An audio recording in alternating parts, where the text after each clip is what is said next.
Tonight is March 12th, 2025. This is the regular board meeting for the School District of Waukesha Board of Education. Please stand for the Pledge of Allegiance. I pledge allegiance to the flag of the United States of America and to the republic for which it stands, one nation, under God, indivisible, with liberty and justice for all. Mrs. Ettinger, can you take the roll call, please? Mark Borowski. Here. Eric Brooks. Here. Thomas Harlan. Here. Betty Koenig. Here. Carrie Kozlowski. Here. Diane Boyd. Here. David Wad. Here. Anthony Zenobia. Here. Kelly Piasek. Here. And can we please verify that the meeting has been properly posted? Yes, it has. Thank you very much. We're going to jump right in tonight with bright lights, and I'm going to turn it over to Dr. Siebert. All right, thank you, Dr. Piasek. Well, sitting in the front row are the young ladies that we are here to recognize this evening. They are from Saratoga STEM, and they are the national qualifiers for the second straight year in the Future Cities competition. Right behind them are their coaches and their teachers, Mr. Hoffman and Mr. Sonier. So if you guys and ladies would all come to the podium, we'd love to have you tell us about your experience, and we'd love to ask you some questions, and most importantly, congratulate you on making Saratoga and the School District of Waukesha very proud. So come on up.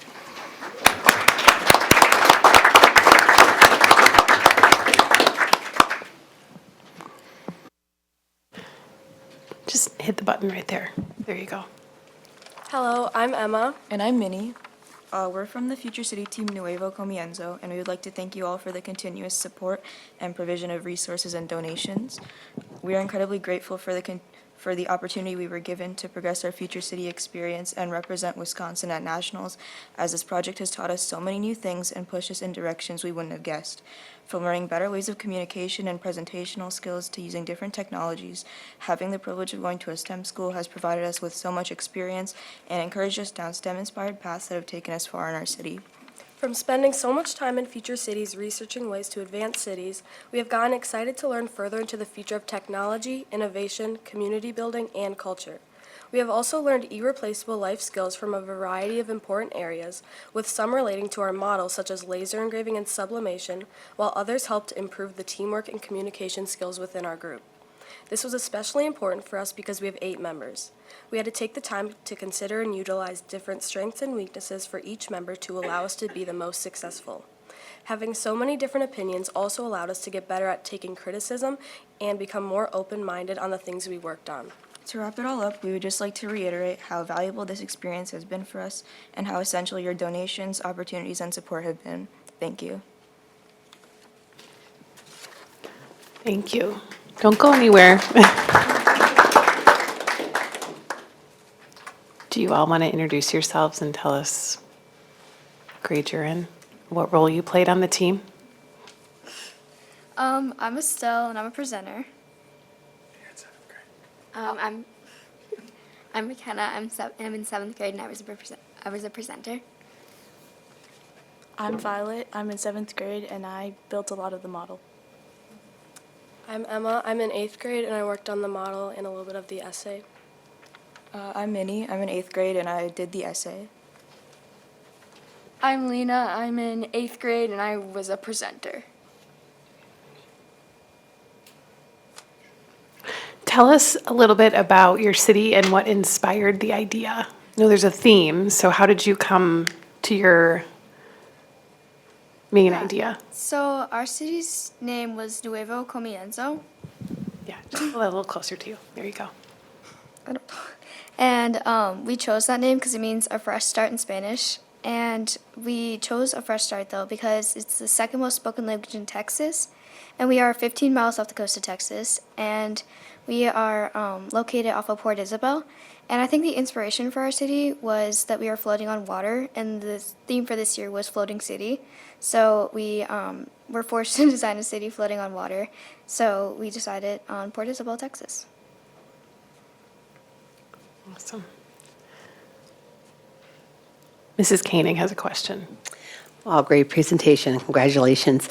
You said you had 8 members on your in your group. That's a lot of people to try to bring together, to put together a phenomenal project.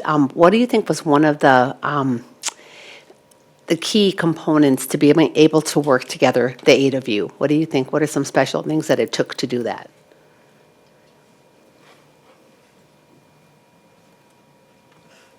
Anybody? So I think one of our key components was compromises because I think we had a lot of disagreements being 8 girls as well. And we had 4 8th graders and 4 7th graders. So I think one of our 8th graders definitely thought that she was the head of our team. But I think we tried to like incorporate what each group member liked the most and like tried to incorporate their strengths into that, and then like they influenced our decisions. But I think compromises were definitely a big part of our team. If I read correctly in the article in the Freeman, you all have done this at least once before. It's not your first time? Or is it the first time for some of you? So we took a spring course of Future Cities just to like, when we first figured out the theme last year, just to get based off of ideas. And one of our members, Lena, was in Future Cities for the past 3 years. So she's the only one that's done it like consecutively, but we did it in the spring. What did you learn about past experiences that helped you with this one? All the years before I had like different themes, but all of them had the same like questions and like about the same like presentation. So every year it was like fun to like see what went wrong, and each year I would like improve a different part of the presentation, questions, or other parts of the project. Mr. Watt? Yeah, I'm wondering if you can kind of walk me through from a high level how this all progresses from the inception of the idea to the actual creation of it to preparing for competition. Could someone kind of give me an idea what that looks like for all of you? Or is that way too complicated a question to have you try to explain here? So I think from the inside of a presenter as well, it started off with like just designing like our city and like we said like compromise. It's like we all came up with a solid idea, and then we like put our ideas together and came up with like a general like base for what we wanted. And then the essay was the first thing due. So that was due about a couple months into our project, and I think Minnie spent some of the most time on that. And then we started the model at about the same time as the essay. So we kind of broke off into chunks there, but it was mainly model and essay. And then we submitted the essay, started getting closer to done with the model, and then we broke off for presentation. And then I think just as insight on like our third competition at MSOE, we as presenters, we made top 5, and then we had to get like escorted to a private room. And I remember sitting there for like 2 hours waiting for our presentation. We didn't have any phones, like no communication to anyone outside. And I remember just sitting there, we were just like singing. I don't know what we were doing. We were just kind of being goofy the whole time, just like trying to not stress out. But like I think just like fun things like that, just waiting around and like trying to meet all the deadlines, because I feel like that was one of McKenna's biggest things, was trying to meet the deadlines and like trying to like not panic over them. Sure. So when do you start? Like, how long has this gone? Has it been 6 months, a year? What? So from the spring course, it's been about I think 9 months, and then but over the course of like when the actual class started, I think it was about 7 months, I want to say. Great. Thank you. Mrs. Voigt? Is this something that you do a lot on your own, or is there time built into your schedule, that you can work on it at STEM? So we have like a designated STEAM period where there are like multiple different options for STEAM. One of them was Future Cities. So every other day you get about an hour to work on it. And then you also have like what you call a flex period on every other day, where you could work on whatever you need to do. So we spent all of STEAM working on it, and then a lot of flexes. Thank you. Any other questions? I have one more. So again, if I understood correctly, this is kind of set about 100 years into the future. That's the goal. What did you debate or think about when you thought about what 100 years from now might be like? How did you decide, what that might be or feel like for those of us who've been alive for almost half or more of 100 years? So we mostly would think about like it's between like in 100 years. That's a long time. So like like self-driving cars. That will be like that's not as innovative as it would be in like 100 years. That's about like I don't know, like 10, 15 years. So we had to think more ahead of than like just the things that are about to happen. So many things like how to help reduce like carbon emissions and like other things like that where like it's not just the innovations we have right now. Excellent answer. Well, we're very proud of you guys. You made a really good showing for your school and for the school district and for the community. So congratulations to you ladies, and thank you for being here tonight.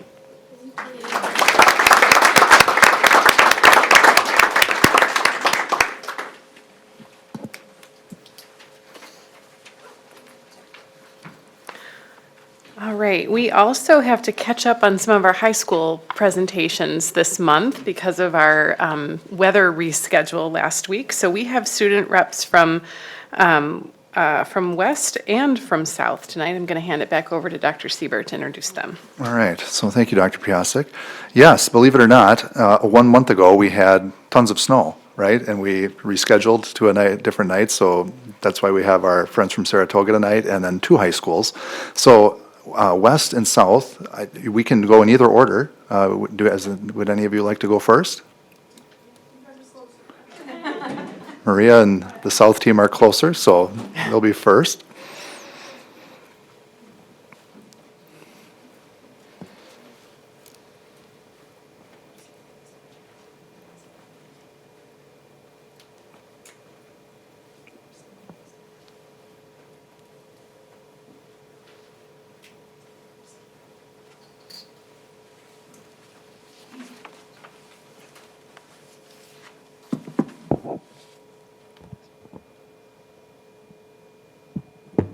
Sorry. Okay, hi. We're from South. Good evening. I'm Morgan Swartz. I'm currently a senior at South, and after I graduate from South, I'm going to plan on attending a 4-year college or university and possibly majoring in business or analytics. I played varsity soccer, track, basketball, lettered 3 times in each of those throughout my career at South. I'm a part of our student athlete leadership team, which I'm sure you've heard much about, and I've been a part of the National Honor Society for the last year, and I've high honor rolled all 4 years. Okay, I'm Sam or Samantha. I'm going to UW Whitewater next year for secondary English education. I've been in cheer, I've been in track, I've been in soccer. I'm in a bunch of clubs around South. You guys heard this spiel last time. First, for Bright Lights, we'd like to take a look at some of the academic things going around our school. All right, so last time I talked about our National Merit semifinalists, which were these 4 people, and they were all named National Merit finalists. So that's pretty cool. Going a little less specific, on a more school-wide level, we have smart cookies, as you see there by the picture. 56% of all students at our school have achieved high honor roll or honor roll during the first semester this year, and 421 of those students high honor roll, so 3.5 or more, and 179 on the honor roll. All right, so we have our students of the quarter. They're nominated or elected by teachers in each department, all of them, so yeah. Diving more into our athletics and activities in South. We do state send-offs for pretty much everything, clubs and sports alike. So recently we sent off the bowling team, the dance team, the cheer team, mock trial, powerlifting, boys cross country went to state, girls and boys swim both went to state, the drama program, the Black Shirt Players, and they're really cool. We have our whole band, like our drum line walks through the hallway, our cheer team, our dance team walks through the hallway with them. Super fun. Yeah, the send-offs have been a great implementation to our school. I think they started last year. It's definitely built a lot of spirit.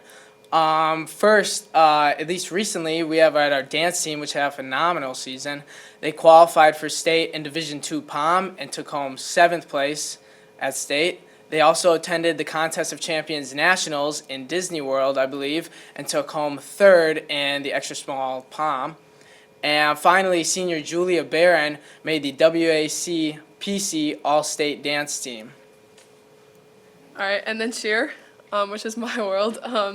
We went to UCA Nationals in Orlando, Florida, and we made it to semifinals in 2 divisions that we've never competed in before, so that was really cool for us. And then at state, we took home 2 runner-up state titles, and that's the first time that we've had 2 titles in 2 different divisions since 2020. So that was awesome. It was a good year. Next is our mock trial, which I believe this past winter took a 4th place finish at state, and that's their 5th top 5 finish in the last 5 years, so possibly a dynasty building here.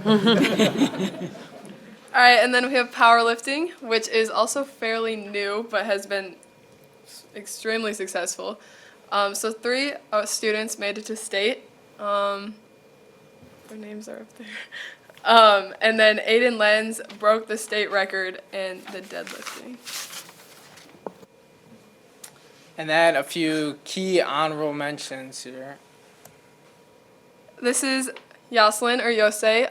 She got 1st place at the Diva Quest competition, and it was really cool because she's the first champion in the history of the competition to win singing in a language other than English.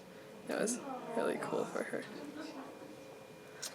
And then I know pretty recently we are preparing for our new HVAC system, which I could attest to on behalf of all South. We are very thankful for that. Especially in the gym. All right, and then our Latino Student Union hosted a Valentine's dance, which was super cool. Our winter formal we haven't really had the past few years, and they kind of took it over, and a bunch of people went, so that was awesome.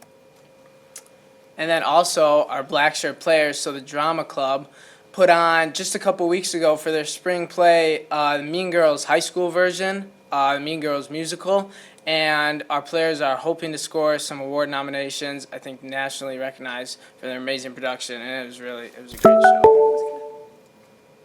All right, thank you for all your support. We appreciate all of you. Thank you. Yeah. Thank you. They ran away fast. We can get them back if there are any questions or comments. Mrs. Boyd.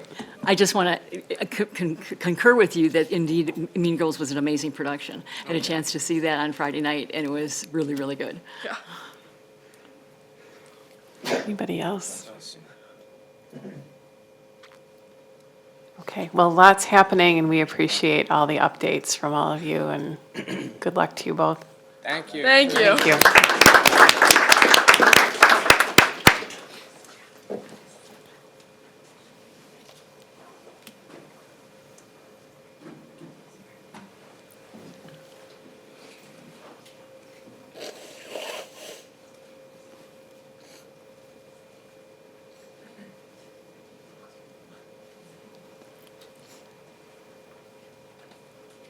All right, welcome West. Beautiful. 1 second. Can you hear us? Hold on. Yep, we can hear you. Okay, sorry. Wow. Oh, boy. You want me to turn it? No, it's really okay. It's Yeah. really okay. Okay. You break it, you pay it. Okay. Okay. I'm Jayla. I'm Harper Pugh. And we are the West representatives. Right. Oh my goodness gracious. I promise we are more put together. We are not nearly as articulate as those STEM kids, but it is, I promise. We're getting There's there. something there, okay? Something. Oh, okay. So first we're going to talk about academics. We're going to start off with Jayla. Yes, okay. Our health doc class, health occupations, it gives you insight on getting into the medical field as, thanks.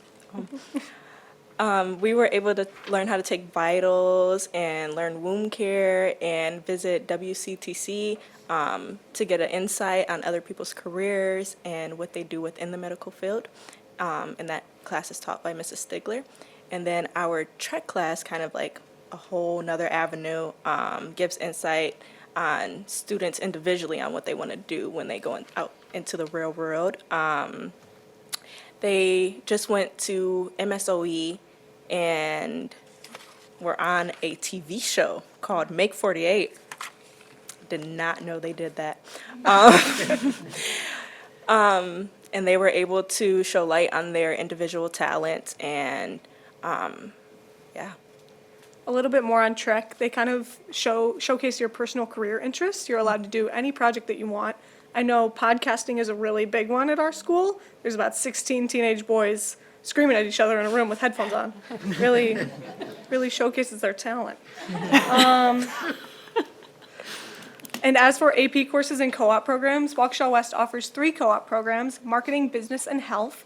Those all offer different pathways into careers as with paid internship experience, and you get real-world applications of what you plan to do in the future with carded pathways to what you have been studying in school. And with AP courses, I know that we offer over 20 plus AP courses here at West. Well, we're not here at West, but. And I've taken 11 in my time of 4 years. So it started with 1, 2, and then 4 and 4. Quite a different jump. I have many favorite AP classes. It's definitely a completely different coursework load as a whole. And with all the credits that I've received, I've never failed an AP exam, proud to say it. And I will be testing out of my freshman year with the credits I have now, not including the 4 classes I'm taking next year, or this year. So it is completely beneficial in what you want to study. It gives you college and real-life applications to what you're studying. It is considered a college-level course.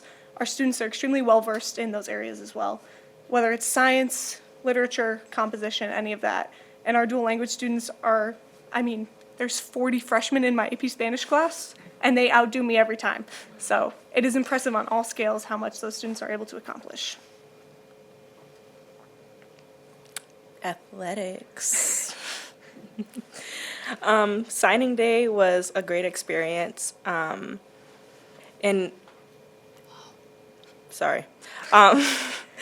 Being on the sidelines with Missy Hansen, our athletic trainer, and just like seeing how well the athletes grow throughout the season, it was great to see West shining light on these individual students and even them just being rewarded with the school being so eager to have them. It was a great experience to watch. Also not pictured here is the Waukesha West Leadership Conference hosted by Mr. Lemieux. This is a huge thing that West hosts every year, sending 8 representatives from 30-plus athletic teams at Waukesha West. You send potential leaders and recognizable leaders that coaches nominate. I have gone all 4 years for lacrosse. I am a captain of my lacrosse team. And it is an experience all day. You are taken out of school to learn about what it means to be a leader and show pride and undeniable passion towards your sport. We host it at the Fox River Christian Church. It is something that we are incredibly proud of, and we actually invited other students from North and South to this to recognize their athletic commitment as well. And this year we also piloted the extracurriculars involvement in the leadership conference. So we hosted all the clubs so that those leaders are also able to get that winning mentality, how to be the beast, and really put all your effort into what you're believing in and what you're passionate about. Be the Wolverine. Yeah. All right.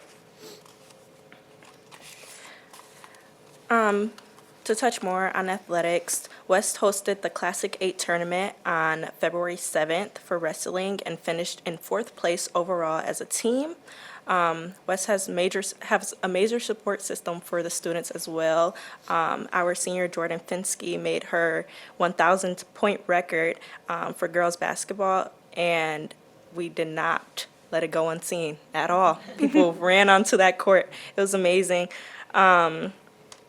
And what else? West has hosted 2 gymnastics tournaments that I have attended. The gymnastics team doesn't go unnoticed when they're giving applause to their team. Even if they make mistakes, they're always there. It was a great thing to watch as well. And working side by side with Missy is extremely an honor, and I see different sides of sports and the players as well. All right, we have a few shout outs for our championship mentality teams. So, girls dance placed 4th in D2 Jazz at regionals and competed at state this year. Varsity cheer placed 1st at the Battle of the Bows and went to nationals in Orlando. They also competed at our Wisconsin regional competition and placed 3rd at state this year. They are gold medalists, winning team, great. They're representing West better than we've ever seen before with the cheerleaders. Just in case you haven't heard, boys soccer was state champions, and this is one of the biggest accomplishments that Waukesha West has ever achieved. It was an incredible thing to watch. Most of us came out of school to support the team. It really developed our sportsmanship. We learned how to celebrate as a team and as a school, and it really brought our school together. It unified the student body to support our athletes, and we actually came out of that with several awards. There was 6 players ranking in conference titles. Our coach of the year was Bryce Warner in the state, pretty big. And we got the WIAA Goalie Award for Angel Escamilla, which is the highest award in Wisconsin awarded to a soccer player. All these teams have practice every night, some even on the weekends, and captains and coaches attend those leadership conferences, also the Classic 8 conference. They learn only the best ways to work as a team, grow as individuals, and represent our Waukesha West athletics with pride and passion. And now we're going to talk a little bit about involvement at West, which is my strong suit. So we're going to rock with that. So, look at guys, I'm wearing the same outfit. So, up there in that left corner is our Waukesha West DECA chapter. I am the president of our Waukesha West DECA chapter and have been for 2 years. I've held all my leadership roles for 2 or more years at Waukesha West. I have led our team to national recognition for our membership campaign. We've increased 110% and are now the biggest club at Waukesha West. 1 in every 8 members is a DECA member. Mark that down, businesswomen. Let's go. And DECA prepares emerging leaders for careers in marketing, finance, business, and management through competition, community service, and leadership development. NHS, I'm also in that picture, is the most prestigious organization at West. We represent the 4 pillars of scholarship, leadership, service, and character, and only accept applicants with high-achieving GPAs and community involvement. Some of the events we put on there were my International Coastal Cleanup Day. It's hosted every year and is also the focus of my DECA project. And we also showed the food drive, which was the National Honor Society annual event. We gathered food and clothing for the women's shelter in the Salvation Army, and we created a massive impact on a local scale. And with our drama, the West End players put on 2 plays and a musical each year, recently performing The Play That Goes Wrong, and the first organization in the country to perform Harry Potter and the Cursed Child. They also are performing Something Rotten this weekend. Go out and support our local drama players. They get hardly any recognition, and they deserve so much. I didn't even know some of those kids could sing, and they can belt out a tune. It is really impressive, and I really suggest that you go see it. And then Jayla's going to talk about the student diversity groups, HOSA, and then the inclusivity. Yes. HOSA is, again, kind of like branching off of our health occupations class. It gives students an insight on medical careers and how to get involved, and even if that's just something they want to think about when they get into the real world. And then BSU, HSU, and ASU are our diversity groups. It's a space for educating all groups of people about cultures. Although the name seems like it's just for an individual group, it's for everyone. Everyone attends them. We hosted a kind of like cooking club thing. Everyone brought foods, and everyone just came to enjoy and watch movies and listen to music. It was a great experience. And we had like some history lessons, and then once in a while we'll have like different movies that everyone like wants to share from their culture, and we all watch them together. It's really fun. The potluck was a huge event in the English department as well. We got to talk about that in our classes. And then this is where West has personally led all of us as in 2 of us. Right. Okay. Jayla's going to start us off. Thanks. After graduation, I will serve 8 years in the U.S. Navy Reserve HM while doing so attending university. I'll be studying exercise science to become a physical therapy for national sports. West has allowed me to receive insight on a handful of whatever that says, careers. And I've been able to meet amazing people as I've moved here my end of sophomore year from Houston, Texas, and it was a big change, but the people I've met and the experiences I've had cannot compare. Alrighty. All right, ladies and gentlemen, this is me. So, West has led me to actually incredible things currently in my life and for my future. If you look up there, I am a racing sausage for the Milwaukee Brewers. Go Crew, let's rock. That was posted in our school job board, and with my leadership initiatives, it has prepared me to understand my career in the future development field. I want to be on a pre-law track to be a sports agent, and that career has really boosted my place in a male-dominated field, and I've been able to understand and coordinate with the management team of the Brewers, and I get to meet all these fantastic people that I can utilize in my career. Just to brag a little bit about myself, I have held all my leadership roles for 2 or more years. I am DECA president and a national competitor. This year, I opted to go to Hawaii instead of the state competition, which is why I'm not on there. But if you look up there, I did get 3rd overall in our state and placed at nationals for my community awareness project. I'm the student council vice president and a lead board member for Interact. I'm also in NHS. I am a lacrosse captain, and I have been for 2 years, and I'm also a 4-year starting varsity player. I am a nationally merited scholastic poet, and you may not think that when you look at me, but all those scholastic things, that's me. I'm also a Plastic Tides Global Youth Leader, which is a California-based company that believes in environmental restoration and making sure that our plants and shorelines are habitable and safe for plants and animals, and us. The real-life experience and preparation for my postgraduate plans in corporate communications and sustainability has been sustained by the insight of what I want my future to look like that West has given me through a connection with my peers and my teachers for building a foundation for a beautiful future. I have faith in myself, and I hope others have faith in me too. I've built some of the closest foundations with both my peers and my teachers that have sustained my memories, my happiness, my friendship, and that will allow me to excel in my life outside of West. If you look up there, there's 2 pictures from DECA. That was us at nationals, and then that was us when we were conference champions my freshman year. I'm extremely proud to be from Waukesha West. I'm proud to be a Wolverine, and I'm so excited to see where West will lead me in the future. Thank you. Thank you. I feel like we should. Alrighty. All right, and Mrs. Kozlowski and then Mrs. Voigt. I think in all of our time, that was probably one of the best presentations. And it's going to be incredibly hard to find questions to ask you because I think you've answered them in a fluent with an index behind all of them. It's truly remarkable. Obviously, Harper, I've got a long tenure watching you grow up and being able to see all you've accomplished. And you've got quite a healthy resume for someone who's newly 18 and ready to go change the world. So I commend you. I think this was outstanding. But I don't know if I heard from either of you where you are attending. Are those decisions made yet? You want to go first? Sure. Okay. I've kind of went back and forth with Texas A&M and Clark Atlanta University. I'm leaning more towards Texas A&M at the moment. Which is excellent. Thank you. I applied to 8 schools. I've gotten into 6 of them, and my 2 tops come back this week. So if I get into Berkeley, you'll know.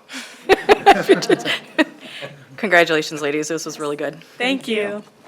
Mrs. Voigt has a question too. I had the opportunity to sit in a little bit on the leadership conference last week, and I was very pleased to see the piloting of extracurricular activities being there.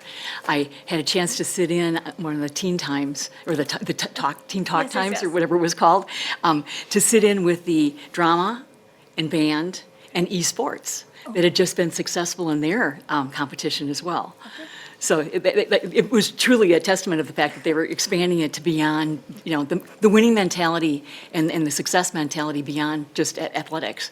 And I think that that's really impressive. Yeah, shout out to our esports team. they're doing great. Amazing. But leadership is really important. It's a pillar of Waukesha West. Thank you. That's so good to know that you were there. Okay, perfect. Thank you. Mr. Any Brooks has a questions? question too, or comment. Talking all. Yeah, congratulations on all that you've accomplished. These are my favorite things to hear every month at our meetings when the high school students come and just tell us about all the great things that are happening at their school and in their lives. Jayla, thank you so much for being willing to serve your country and for going into the Navy. I wish you the best of luck in that. And Harper, you are going to make a fantastic sports agent because you can sell anything. You're very confident and very quick-witted, and I think you're both going to be, you're going to excel in whatever that you choose to do in your future. Thank you. Thank you. You both did an excellent job. We're really proud of all that you've accomplished and how you represent the high school and the district, and wish you the best of luck. Thank you so much. All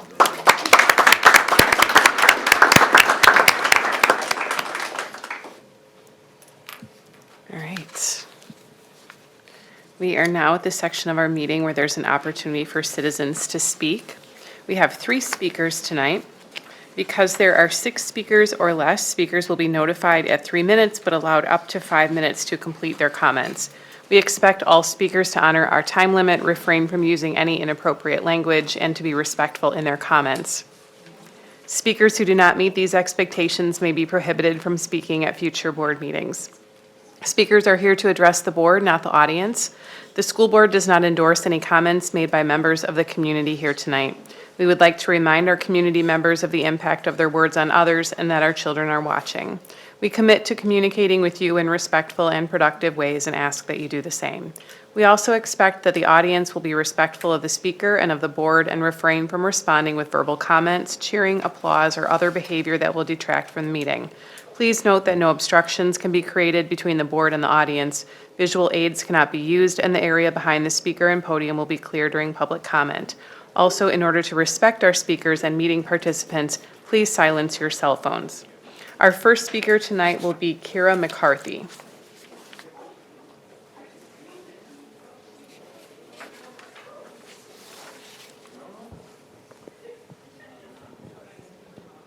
Hi, Kira. Bonjour, my name is Kira McCarthy. I am a sophomore at Waukesha West High School. I am here in hopes that you reconsider the discontinuation of the AP French 5 program at Waukesha West.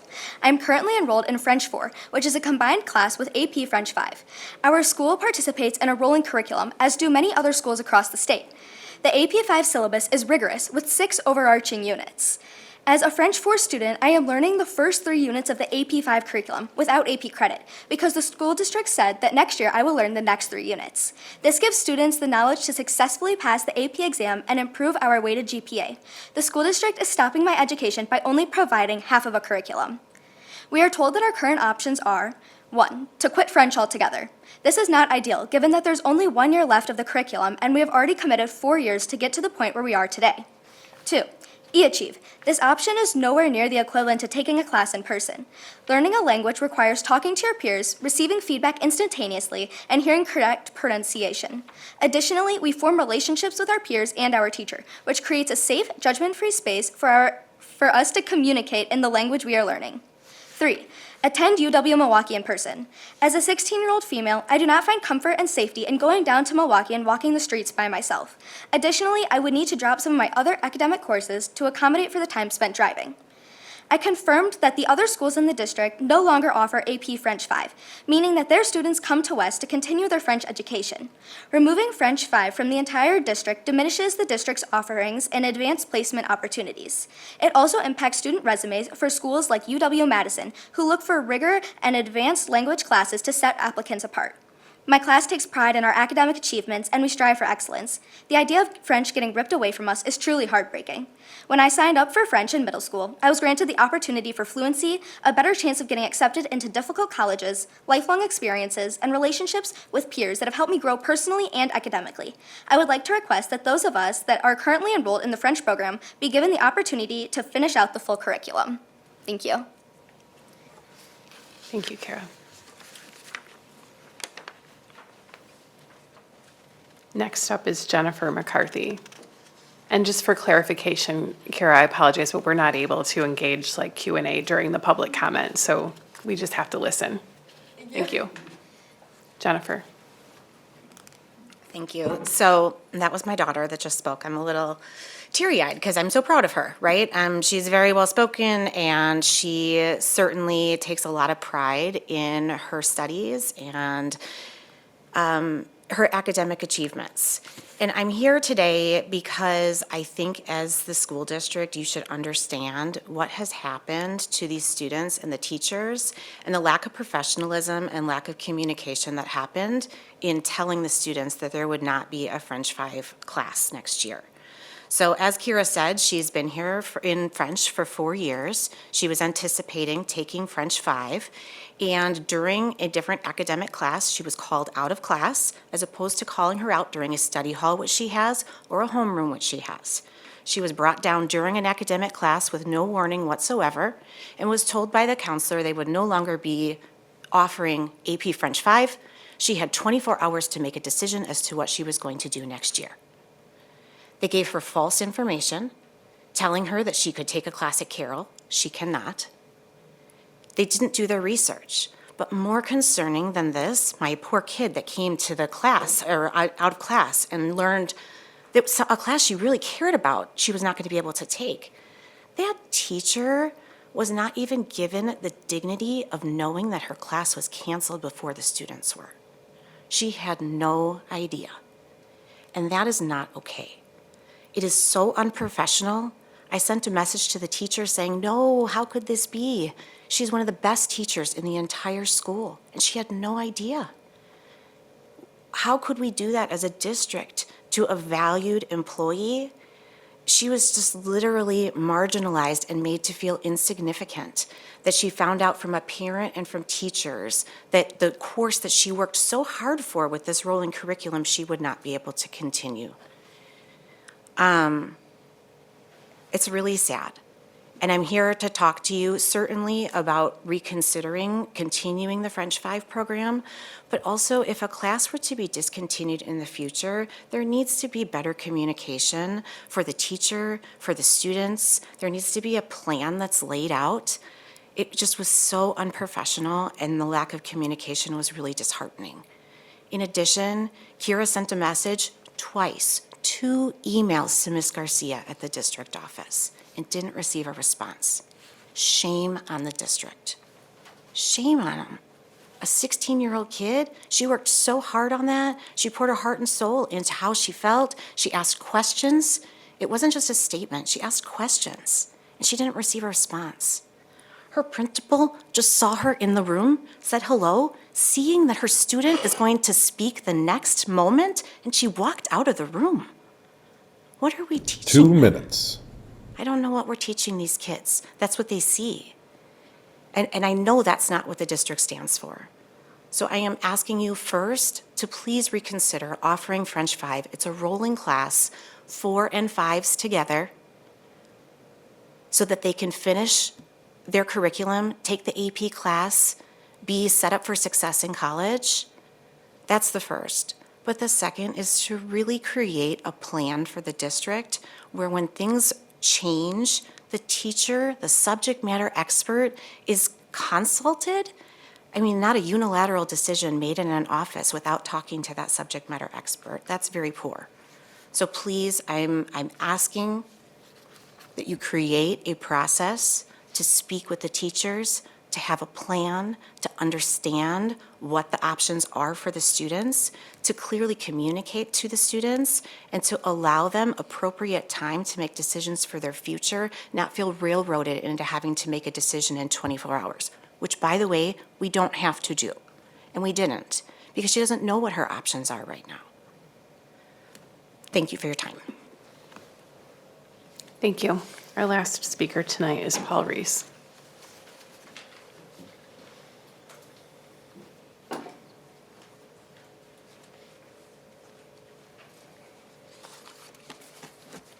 Good evening. I share frustrations at West this year. There has been poor communications there. We miss our old principal, The lack of communication there has been very poor this year, and the lack of leadership is shown, and it's being noticed by, I feel it, so, because some things went with math there this year that I wouldn't to care for, and was dropped on us at the last minute, So I feel that, I understand that, and I hope that that the administration takes care of what needs to be taken care of, and deals with and straightens out the issues there, because it was run good before.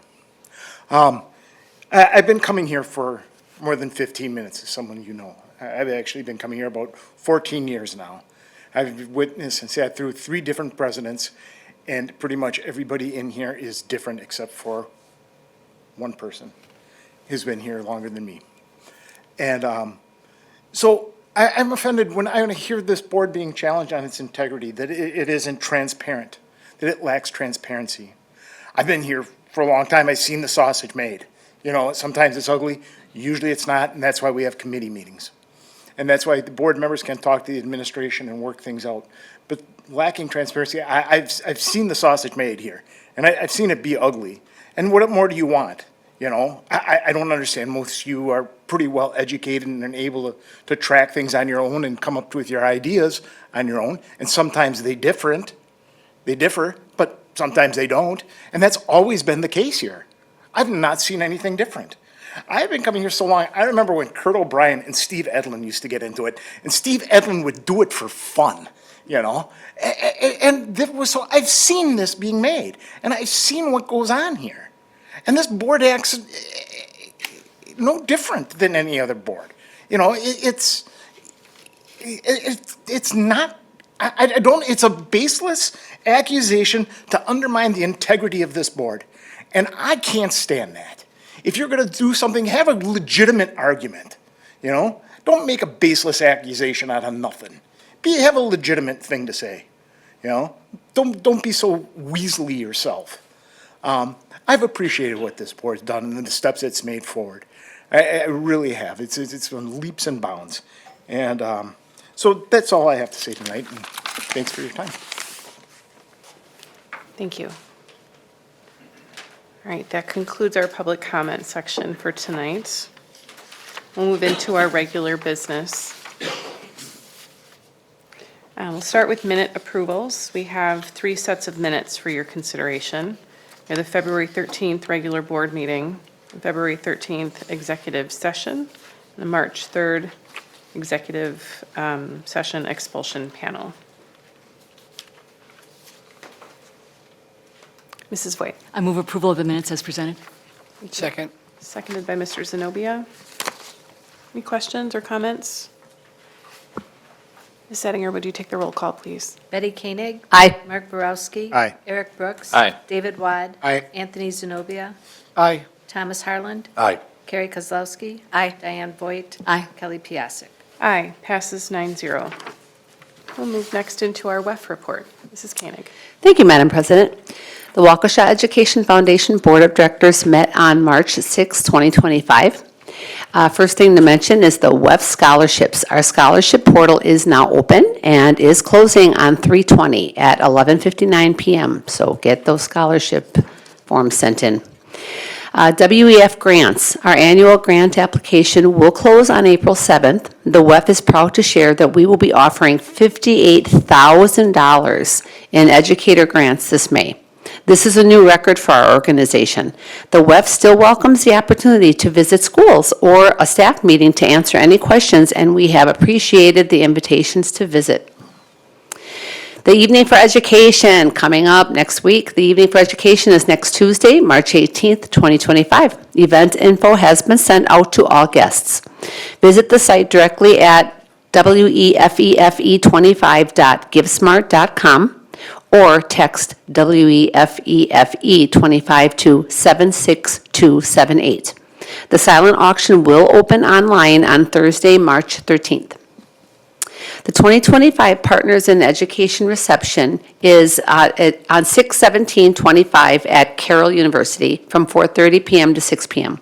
This is a casual networking event, and all board members are encouraged to attend.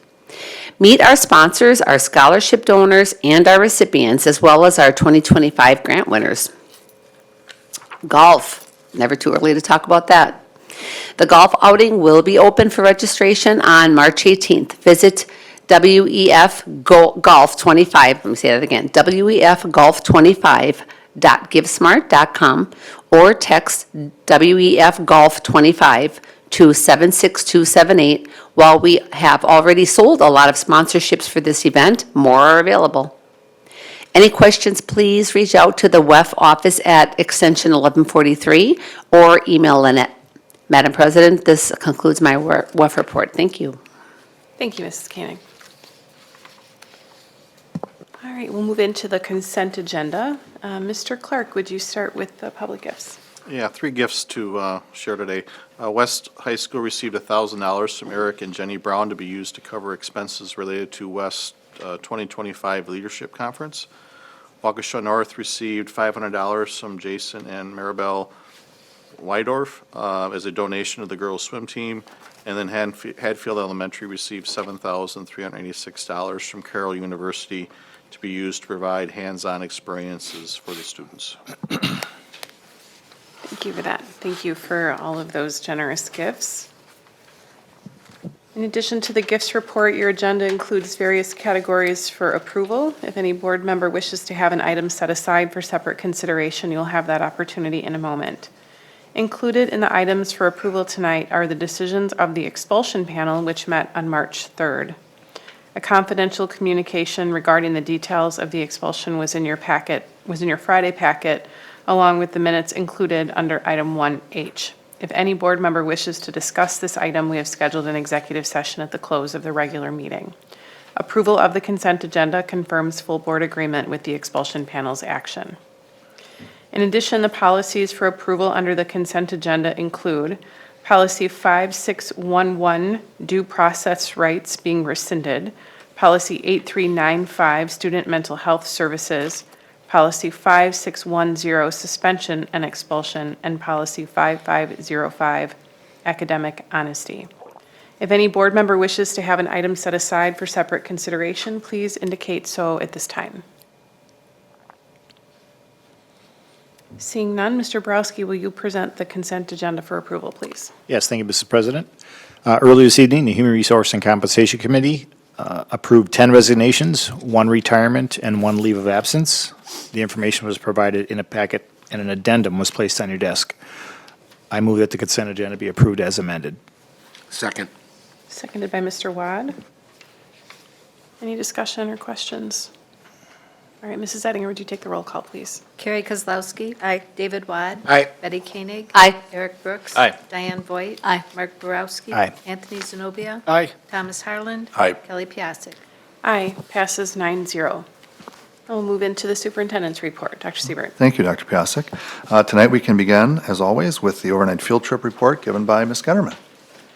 Good evening. We have several to report tonight. Some of them were actually commented on by the students, so there are several field trips that were overnight to share with you. The first few are from North, so that was wrestling for the WIA individual state in Madison, North girls volleyball bowling, or varsity bowling, North varsity cheer, and North boys golf. For South and West, we have the HOSA State Leadership Conference. Again, that is the Health Occupation Students of America Conference, and that was both South and West. The remaining ones are all for West, so FBLA, wrestling for the state, and academic decathlon national competition, as well as band and orchestra performances for West. All right, thank you, Ms. Getterman. Unbelievably, the third quarter ends next Friday, March 21st, and then we have spring break. So I hope everyone in our school community has a nice spring break and enjoys some, hopefully, nice spring weather here or wherever their travels may take them. And then also just a quick reminder that our meeting schedule in April looks a little bit different. First, we'll have student services and teaching and learning. Those committee meetings will take place on Thursday, April 3rd, at their normal start times of 6 and 7 p.m. And then we'll have our F&F and Policy and Government Relations Committee meetings on the first Monday of the month, which is Monday, April 7th, at their normal start times of 5:30 and 7. And then finally, the HR Committee and full board will occur as normal on Wednesday, April 9th, at the regular times of 6 and 6:30. So that concludes my report, Dr. Piasek. All right, thank you, Dr. Siebert. We will move into our committee reports. So tonight, we're going to start with Student Services presented by Mr. Zenobia. Thank you, Dr. Piasek. This evening, we had covered the Student Services Committee on March 4th, and we had discussed 3 action items, which were all policy-related, and those were part of the consent agenda this evening. So that left us with 1 discussion information item to go over this evening, and that was the EMLSS Academic and Social Behavior Team Update. That was given to us by Mr. Pat, our Assistant Superintendent for Student Services. The presentation about our academic and social behavior vision. The team throughout the school district is in the beginning stages of planning K-12 behavior systems and building on a grade level essential standards. The desired outcomes include common themes, language, interventions throughout the district. Mr. Pat will continually keep us updated, the committee, and our progress as students' behavior data becomes available and these systems are implemented. Any comments? Mrs. Kozlowski.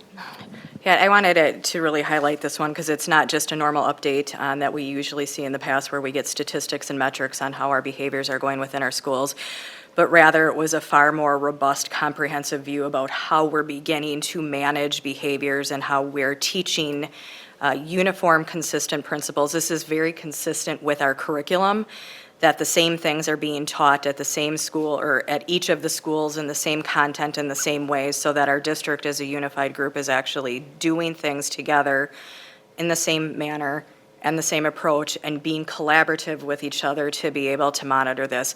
I was extremely impressed by what we're already starting to see and where we're looking at that this is more than just a behavior update. This is actually a methodology that we are implementing within our district to try and address how we're managing behaviors of our students, which I think is extremely important because it's been a large concern that we've heard quite often.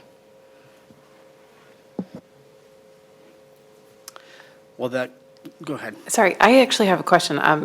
Since I'm not part of that committee, wasn't able to ask it at the committee meeting, but and it might be more for Mr. Pat than for the committee. But one of the things that was discussed at the committee was some of the reward and incentive strategies, which I think it's always very positive to reward the behavior that we want to see.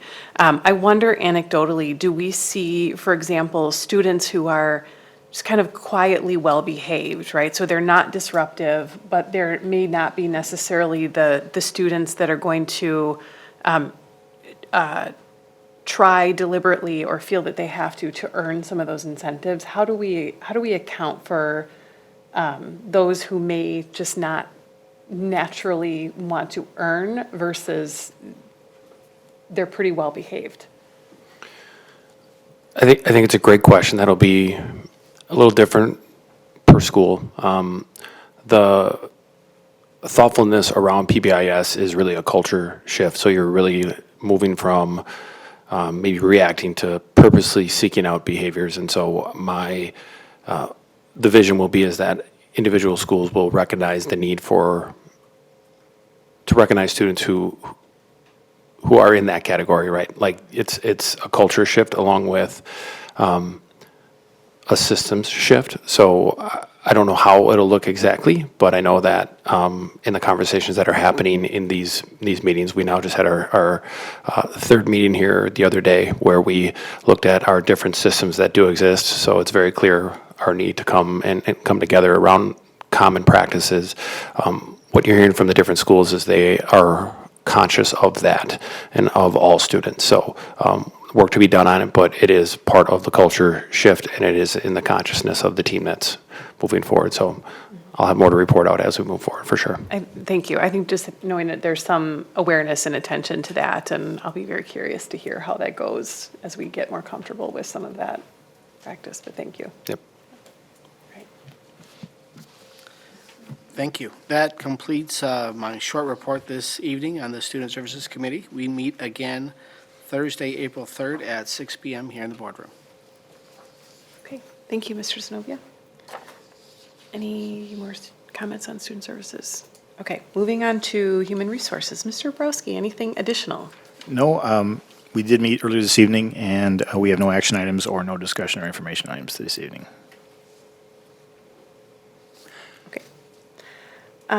Next up then is policy and government relations presented by Mr. Watt. Thank you, Dr. Piasek. Thank you, Dr. Piasek. The Policy and Government Relations Committee did not meet in March due to an extensive Finance and Facilities Committee meeting agenda. As this body knows, F&F is scheduled immediately before policy. It was anticipated the need for additional time at F&F, and policy didn't have any time-sensitive items to address, and therefore we made the collective decision to cancel. The Policy Committee will meet as regularly scheduled on April 7th, 2025 at 7 p.m. here in the boardroom of the Blair Administration Building. And with that, that concludes my report. Thank you, Mr. Watt. Moving right along, Finance and Facilities presented by Mrs. Kozlowski. Yes, the Finance and Facilities Committee met on Monday, March 10th. There were 2 action items and 3 discussion or information items.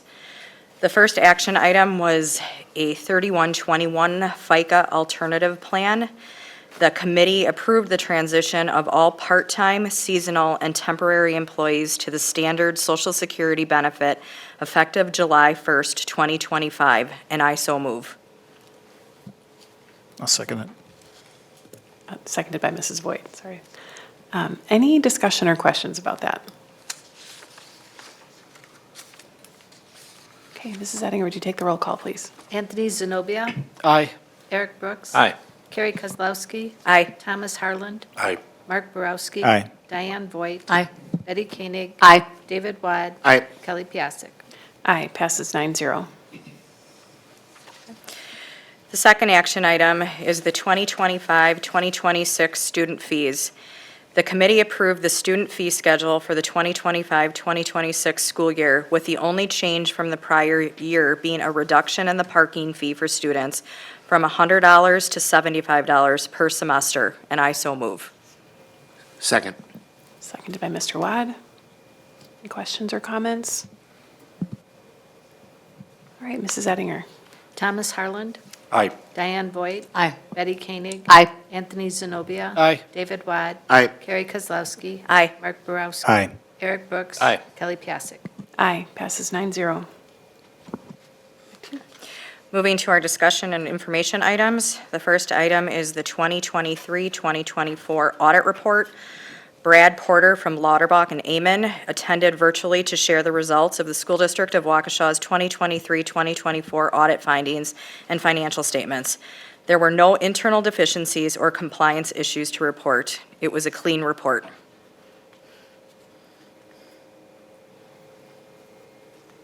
No comments? Mrs. Voigt? Like this is the best thing ever, Yeah. but like And I want to agree that it was an amazing audit report.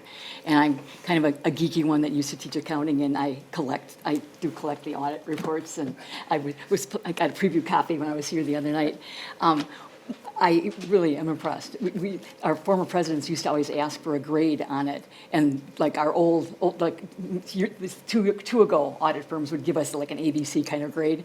The previous one didn't want to do it, and it's like, it's probably not a good thing for them to try to put an ABC grade on it. This isn't the same category. But the kinds of things that he was sharing, it truly is an excellent report. And, with a variety of things like the new staffing situation here and him having twins, throwing a wrench in the works in terms of his timetable, I think, it's turned out to be a very, very impressive. One thing I would like to point out, especially for the board members that were not here, is page 22. That he had everyone take a look at as part of the presentation. That's the page that's a go-to for me every year because it talks about the transfer that's necessary from the general fund to cover the costs for special education. And since that's one of the policy topics that, we haven't had a chance to talk about yet, that the reimbursement for special education is huge. To take a look at page 22, the amount is up to $20,433,956, which is a lot of money. And I've watched that go from 17 to 18, et cetera, over the years. And, it's definitely an issue that I think we need to bring it to the attention of our legislators to cover some of the costs of special education to increase that reimbursement rate. Mr. Wad? Yeah, so I just, first of all, I want to echo Mrs. Voigt's sentiments on how impressive it is that we got the clean audit report that we did. I also think it's important to emphasize for those who are watching, may not be familiar with everything we do here, but the stewardship of our district from a financial standpoint, since I've been on this board, has been amazing. And it continues to demonstrate year after year that we can manage our funds responsibly, that we keep the taxpayer at the forefront while ensuring that the money we're spending is going to the students. It's going in to the curriculum, it's going into keeping the facilities in a space that allows for us to teach them safely. And I think this is important to keep in mind as we move forward, and we'll get more into that in a future topic. But I think the stewardship of this district from a financial standpoint, and frankly from this board, I think sets us up very well for some difficult discussions and some important decisions that we're going to have to make in the future. And I think the audit report underlies or provides a foundation for the responsible way in which we tackle these things. And I think it's important to call that out, especially at this particular point in the meeting. Thank you. Okay. Mrs. Kozlowski. The next discussion item is the 2025-2026 budget development. The committee was presented information on the governor's 2025 through 2027 biannual budget proposal. The committee also reviewed historical and projected resident enrollment data and discussed the impact it has on the outlook of the school district of Waukesha. The school district of Waukesha has experienced a decade of declining resident enrollment, and recent projections show this trend line continuing to at least 2034. Based on these facts, the administration made a recommendation to the committee that work should begin on a long-range budget plan. Once completed, this information would be used to help guide future operational decision-making. To maintain a comprehensive educational program for the long term, the school district of Waukesha must continue to realize operational efficiencies and maximize available resources and assets. Instead of making annual adjustments to meet the needs of the next 12 months, more planning is needed to develop a comprehensive and well-thought-out long-term solution. The alternative to long-range planning is to wait and hope that the state of Wisconsin budget process will somehow solve the school district of Waukesha's short and long-term financial challenges. However, with this approach comes a high level of uncertainty and the risk that the state-level decisions oftentimes bring with it new and unanticipated fiscal challenges. This exercise of due diligence is essential if the school district of Waukesha is to attain our goal of offering excellent educational offerings while also doing our part to maintain the school district of Waukesha's status as an affordable option for all families to live and learn. The estimated timeline for this work would have it beginning next month and recommendation being presented by the end of the 2025 calendar year. The committee agreed with this recommendation and asked that the administration to bring back a more detailed timeline and process for the committee and eventually the board to consider. Okay, any comments? Mr. Weil? Not sure. If anyone wants to go first, Oh, go ahead. Okay. So this kind of dovetails on what I was saying before, and Mrs. Kozlowski kind of laid out where I was headed. We have some important planning to do. It's going to be very important that we as a board, the administration is transparent, that we're gathering feedback from the community. I think that the path that we're headed on is extremely important, and I think that given what we've seen in recent years in particular, at least that's my lens, because that's when I've been paying the closest attention, we have the right people involved and we have the right mindset headed into this. And I'm really encouraged by the commitment that we heard in F&F to make sure that we're keeping the community informed and involved in the decision-making, and that there is a timeline laid out that gives us the time we need to carefully consider all of the different options and make well-reasoned, data-driven decisions that put our students and our taxpayers first and in front and center. So I'm actually excited about where we're headed. Mrs. Koenig, and then Mrs. Voigt. I just want to echo, Mr. Wad, what you had said. I rarely watch an F&F meeting twice, but last night I did. I'm just so incredibly grateful for the responsible proactiveness that I see, with that committee and looking at what's ahead. And, we're not going to be sitting waiting for surprises, but we are actively and proactively looking, because we're going to be ready and make, I feel, very sound and excellent decisions. So I so appreciate the committee. And again, I usually don't watch that twice, but I did yesterday because I was very proud of the work that committee and our administration is doing. Because I have confidence we're going to go into the next few years in a very different place than a lot of districts will. So, thank you. Mrs. White? And I also want to commend the decision to be proactive in terms of getting, making a long-range plan and getting community input in that process. As a person that wasn't real impressed with the way things came down with the closing of Whittier a couple of years ago, the call was like, let's make this transparent, let's make it community input, let's not just have it be something shoved down, the teachers, everybody's, not really having input in the final decision. And I think that we're looking at doing this in a very positive way. And I think we should communicate to let the community know that this is your chance to come to the meetings, find out about our declining enrollment situation that's happening everywhere. We're not in crisis by any means, because I think we've done an amazing job of handling our finances. But we have to be proactive to be able to handle the necessary changes that are, that have to come along with declining enrollment. Mr. Brooks. Yeah, I echo the sentiments of my colleagues. I'm excited about the path that we're headed in. I'm excited about the position that we're in, thanks to the stewardship of this board. Anytime we talk about school funding, the popular answer is just, well, more money, more money. And more money is nice, but there's no magic dollar amount that's going to all of a sudden reverse years of birth rate declines. Mm-hmm. And, governors come and go, legislatures change hands. We can't always control that.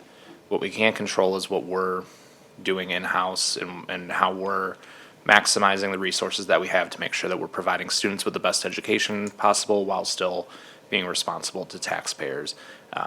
So I'm excited about the work that has been going on and the work that will continue to go on, and appreciate everything that folks at this table are doing to make that happen. And to Ms. Voigt's point earlier about special ed funding too, I know this is something that we brought up with during our summer meetings with legislators when they came in, and it was something that I think came up in at least every meeting that I was in.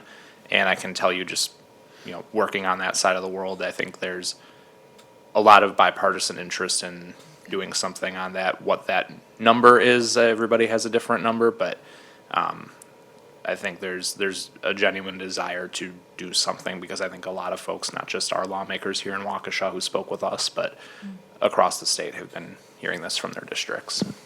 Thank you.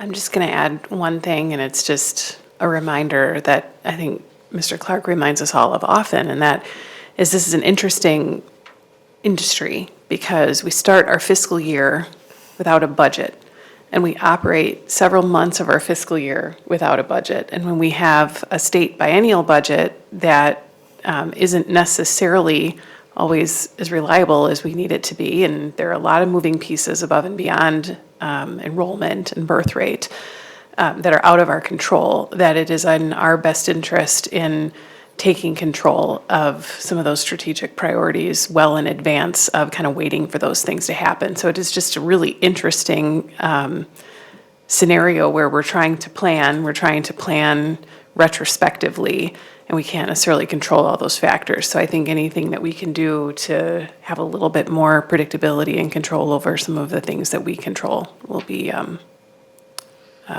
to our advantage. So excited about what's next. Mrs. Kozlowski. And the final discussion item for the evening is the monthly budget report. The committee was presented with an update on the fiscal activity of the school district through February 28th. It was reported that 72% of the tax levy payments have been received and that the remaining will be received by August. Revenues and expenditures are currently within budget limits for both the general and special education fund. The district also operates within our approved budget for all other funds. The next F&F meeting is scheduled for Monday, April 7th, 2025 at 5:30 p.m. in the boardroom. And Dr. Piasek, this concludes my report. Thank you, Mrs. Kozlowski. All right, our last committee report out for tonight is the Teaching and Learning Committee presented by Mrs. Koenig. Thank you, Madam President. The Teaching and Learning Committee met last week, Tuesday, March 4th, 2025.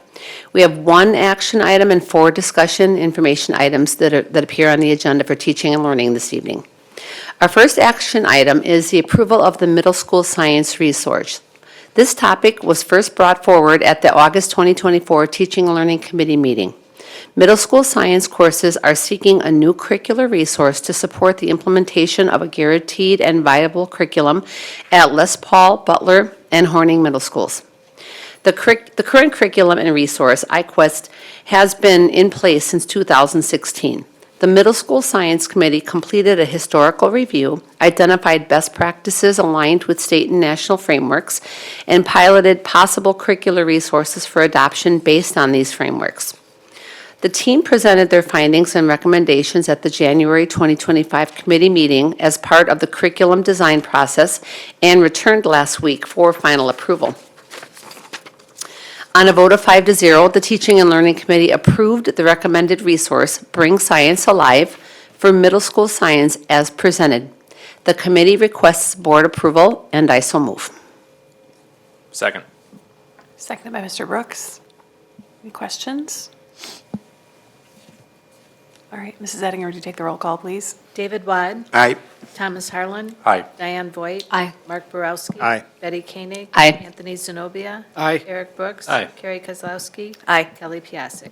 Aye, passes 9-0. Okay. Our first discussion or information item tonight is Board Policy 5430, Class Rank. This district has had this policy since 2008, and it is being updated to incorporate the class ranking requirements schools must implement for students to participate in the University of Wisconsin System's Guaranteed Admission Program. The proposed revisions included the requirement for grade 11 class rank and notification to the top 10%. There are no proposed changes to the computation of class rank. After an initial discussion of the policy at last week's committee meeting, the administrative team will incorporate clarifications to the proposed policy and bring it back to a future meeting.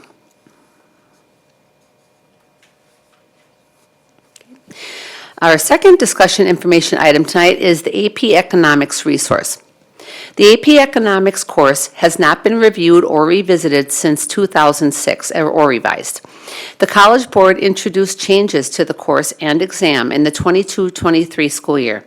The Social Studies team presented an overview of the changes made to the AP Economics course and exam and is recommending a renewal of the current text, Krugman's Economics for the AP course, 4th edition.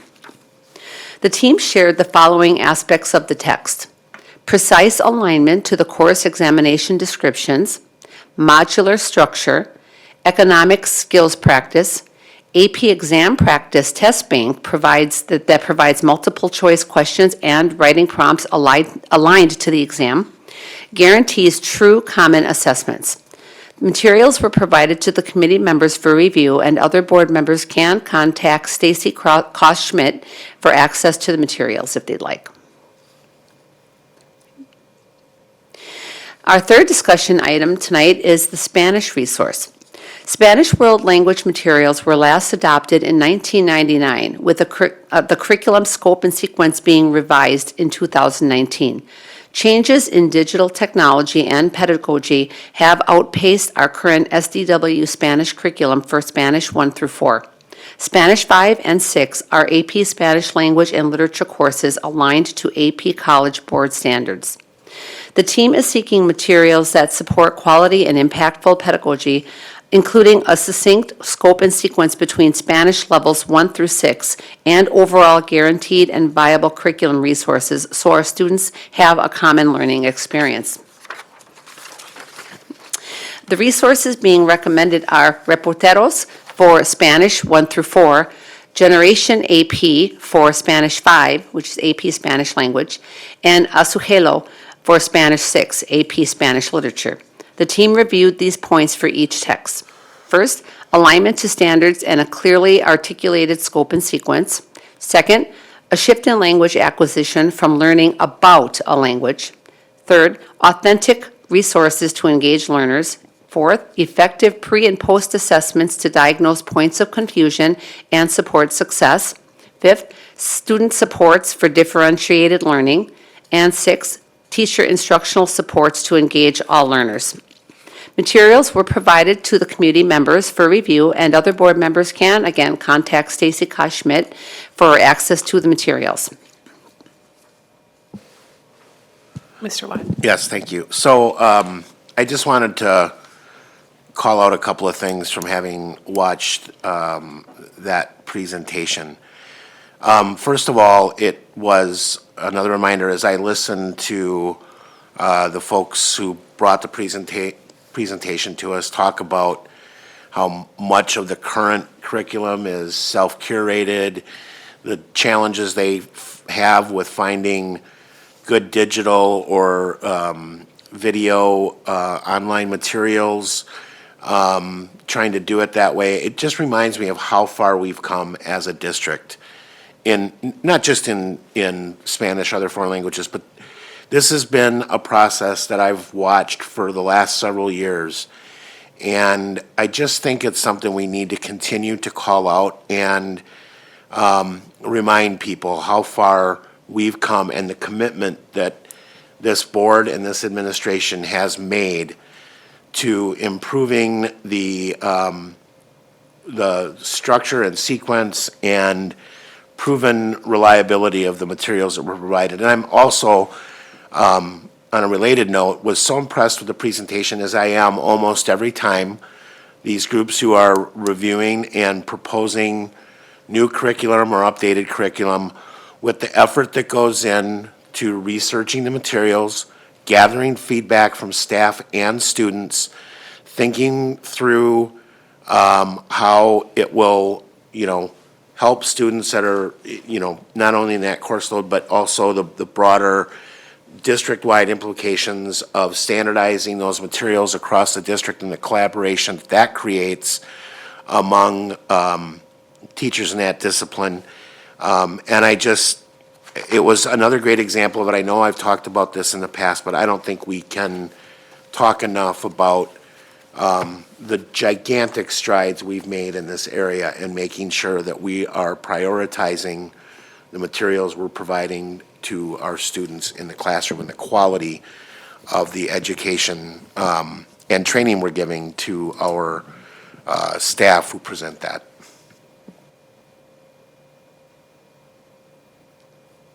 Anybody else? Okay, thank you. Okay, all right. And our final discussion information item is an update on the state statute regarding secondary suicide prevention. In 2008, the state of Wisconsin first developed legislation requiring schools to implement suicide prevention standards. In March of 2024, this legislation was updated and requirements were shared out to districts by the DPI. The teaching and learning team, along with the student services team, has begun to learn more about the statute requirements while reviewing the various courses where elements that help fulfill this and related requirements are being taught, including health, physical education, and other required courses. The team will return to the Teaching and Learning Committee this spring with recommendations. Mr. Brooks. Yeah, I just wanted to call out one thing that really impressed me and I was grateful to see during this presentation, which is a lot of times when state statute gets updated and we're requiring school districts to include something new in their curriculum, a lot of times you'll see school districts that just, okay, we'll do a unit here so we can check the box and meet the statutory requirement, and then we'll go back to business as usual after that. What I appreciated hearing from this presentation in the Teaching and Learning Committee was that our goal is to make this intentional and to make it as applicable to our students who need this as humanly possible, and as well as to students who are, a support for kids who might be struggling. It's not just checking the box. It's not just, okay, we're going to do a week-long lesson plan on suicide prevention, then we're going to drop it and we're going to go back to what we were doing before. I really appreciated hearing how intentional they wanted to be with the instruction and making sure that it's meaningful to all the students who are engaged in the learning. I'm just going to add that I think something that really struck me, and this is an interesting space because we're kind of bridging teaching and learning and student services, and we have this requirement, but we're approaching it from a curriculum design perspective because that's in fact what we're doing. So we have some standards, some required components, but these are, they're very specific and they're potentially very sensitive. And so it's not, even when we bring in new math curriculum or new literacy curriculum, we spend the time to educate parents on what's different about how that's being administered. And I think when we talk about things like suicide prevention and mental health, that these are things that parents need to be working alongside teachers. It's insufficient to just drop curriculum into the classroom because this needs to be something that we kind of wrap around and make sure that it's consistent with what is being taught at home and that we respect that relationship as well. So I did appreciate that conversation, and I think there are a lot of departments and teams working together to make sure that that's complementary and not just kind of scattered around different areas. All right. Madam President, that concludes the Teaching and Learning Committee report. Our next meeting will be held on Thursday, April 3rd, 2025 at 7 p.m. in the boardroom here at the Blair Administration Building. Thank you. All right, thank you. All right, we are moving to other business. Are there any recommendations for future board or committee action or discussion items? Mrs. Voigt. I think I was quite moved by hearing Kira and her mom speak, and I have experienced some of the faulty communications about curriculum that needs to be cut because of declining enrollment.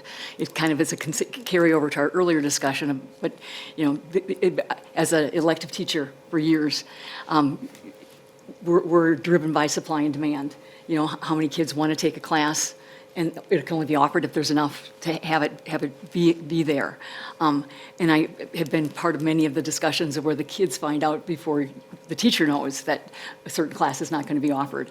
And I would just like to bring that up as a topic for the administration be sensitive to. And for, I guess just a topic for their consideration. Okay, so we'll just ask for a follow-up on that. Okay, thank you. All right, we do have a number of topics for closed session tonight, so we need someone with good lung capacity to read motions B, C, D, and E. Mr. Harlan looks like he's interested in leading us tonight. Okay. Motion to adjourn to executive session per Wisconsin statutes 19.85, parent 1, parent F, and 120.13, parent 1, parent C, 119.25 to review and take possible action. Oh, I'm sorry. I told you the wrong one. We actually don't need B. Would you like to start over with C? I don't want to make that motion anymore. You don't, yeah, you can start with C. C, D, and E. I apologize. C, D, and E. We'll do that. All right. I motion to adjourn to executive session pursuant to Wisconsin statutes 19.85, parent 1, parent E, for deliberating or negotiating the purchasing of public properties, the investing of public funds, or conducting other specified public business, whether competitive or bargaining reasons require a closed session. This is Wisconsin Energy's easement, North High School land transfer agreement, and first student contract. Also adjourned to executive session pursuant Wisconsin statutes 1985, parent 1, parent G, conferring with legal counsel for the governmental body who is rendering oral or written advice concerning strategy to be adopted by the body with respect to litigation which it is or is likely to become involved. And finally, executive session per Wisconsin statutes 19.85, parent 1, parent C, to consider employment, promotion, compensation, or performance evaluation data of any public employee over which the government body has jurisdiction or exercises responsibility. Can you read the parenthetical? Yes. This is in regards to teacher negotiations, compensation, preliminary notices of non-renewal. Second. Thank you. All right, Ms. Settinger, would you take the roll call, please? Diane Voigt. Aye. Betty Koenig. Aye. Mark Borowski. Aye. Carrie Kozlowski. Aye. Eric Brooks. Aye. David Wad. Aye. Thomas Harlan. Aye. Anthony Zenobia. Aye. Kelly Piasek. Aye. Passes 9-0. That will adjourn our regular session for tonight. We do have a need to return. I don't know how long that will be, but our next meeting will be here in the boardroom on Wednesday, April 9th at 6:30 PM. That adjourns our regular meeting for this evening.